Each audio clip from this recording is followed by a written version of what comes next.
श्री कृष्ण कहते हैं, हमारी अवस्था की परीक्षा तब होती है जब हम जो चाहें वो ना मिले और फिर भी हमारे दिल से प्रभु के लिए शुक्रिया ही निकले।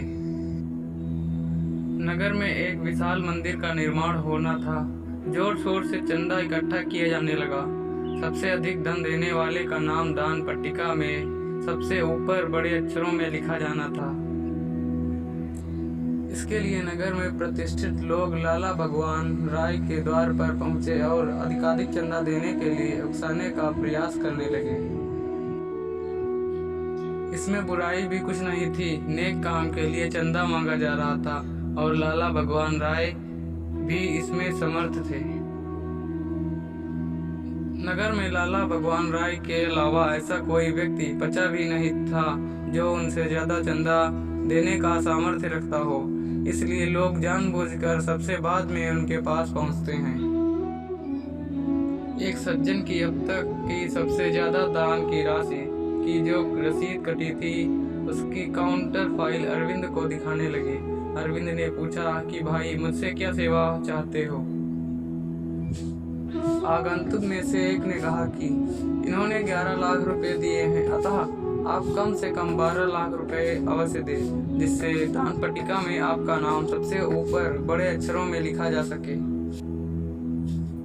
अरविंद ने कहा कि मेरा नाम सबसे ऊपर लिखने की जरूरत नहीं है। आप जो कहेंगे वो मैं सेवा करने के लिए तैयार हूँ, पर एक शर्त पर, और वो शर्त यह है कि दान पट्टिका में सबसे ऊपर बड़े अक्षरों में नाम इन्हीं सज्जन का लिखा जाए जिन्होंने अब तक की सबसे ज्यादा रकम 11 लाख रुपए दी है। इसके फौरन बाद अरविंद ने 20 लाख रुपए उन्हें थमाते हुए कहा कि लो 2 रसीदें काट दो।